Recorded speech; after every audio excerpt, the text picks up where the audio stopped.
Hi guys and welcome back. So today I'm going to be showing you how to make caramel Kit Kat brownies. Let's begin. To get started on the recipe, take yourself a large mixing bowl and place in your melted butter, ensuring that it's still warm but not roasting hot. Then add in your cocoa powder and whisk the two together until they are well combined. Feel free to use a hand mixer, but I'm using just a hand whisk for this as it's very simple to do. Once it's mixed, it should look something like this, smooth and glossy. Then add in the sugar and whisk this in until it's fully incorporated. You will find that the mixture becomes much more granular and feels like it's ultimately a bit too chunky. Don't worry, completely normal. Add in your eggs and your vanilla and then whisk until fully incorporated. This will loosen up the mixture and make it smooth and glossy once again. Once you've achieved that, you can then go ahead and add in the flour and the chocolate chips, and that's not to forget the fudge pieces as well, to act like a caramel replacement that we'll have inside the brownie. Fold these together until they are just about combined. You're looking to not over mix it at this stage, as otherwise it will result in a tough textured brownie. Once your mixture looks like this, stop and you don't need to mix it anymore.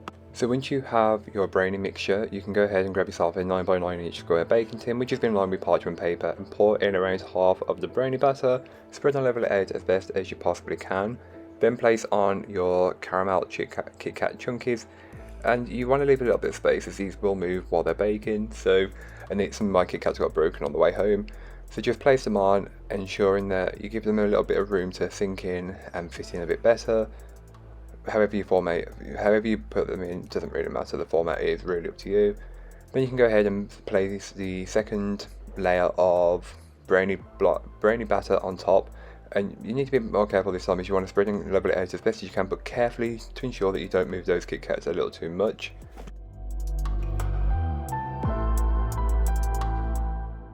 So then on top, as an optional finish, you can go ahead and place some dollops of chocolate spread. This will just help to intensify that chocolate flavour, so you really are getting chocolate in a chocolate brownie, because who doesn't want more chocolate? Because why not? And then to sweeten the deal, I take some of the caramel and I just place dollops in between where I place the dollops of chocolate spread, and just add enough to make it look good. Then take a butter knife and swirl it all around, being careful not to move the Kit Kats that are inside of the brownie.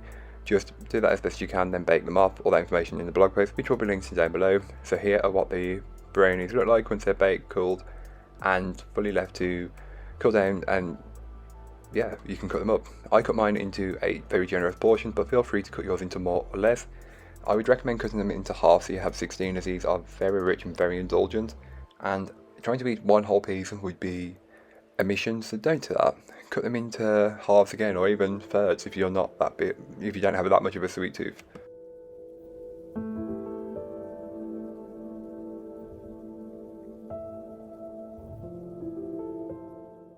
So here is what the brownie looks like. You can see the swirls on top. You've got that dense chocolate brownie and Kit Kat just studied throughout. It's perfect. I love it. So will you when you make it. But that's all for today. Hope you enjoyed. If you did, don't forget to like, comment and subscribe for more from me. And I'll be back again very soon with another recipe, so join me then. In the meanwhile, don't forget to check out the description. There'll be a link to this recipe, a link to my blog, and links to all of my social medias. But that's all for today. I hope you enjoyed. Bye guys.